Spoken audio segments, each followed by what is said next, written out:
Right ఇక breaking news చూస్తున్నాం. RTT సంస్థకు ఎఫ్సీఆర్ఏ అనుమతిని పునరుద్ధరించాలని డిమాండ్ చేస్తూ దళిత ప్రజా సంఘాల ఆధ్వర్యంలో అనంతపురం కలెక్టరేట్ వద్ద భారీ ముట్టడి జరిగింది. ఈ ఆందోళనలతో కలెక్టరేట్ వద్ద ఉద్రిక్త వాతావరణం నెలకొంది. ప్రజా సంఘాల నేతలు, దళిత సంఘాల నాయకులు పోలీసులను కూడా లెక్క చేయకుండా కలెక్టరేట్లోకి చొచ్చుకెళ్లేందుకు తీవ్రంగా ప్రయత్నించారు. ఆందోళనకారులను అదుపు చేయలేక పోలీసులు చేతులెత్తేశారు. ఈ ఆందోళన కారణంగా కలెక్టరేట్ వద్ద ట్రాఫిక్ పూర్తిగా స్తంభించిపోయింది.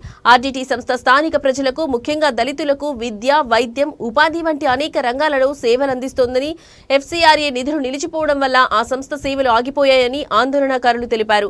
ఆర్టీటీని ఆదుకోవాలని, దాని సేవలు కొనసాగేలా చూడాలని వారు భారీ స్థాయిలో డిమాండ్ చేశారు.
Okay.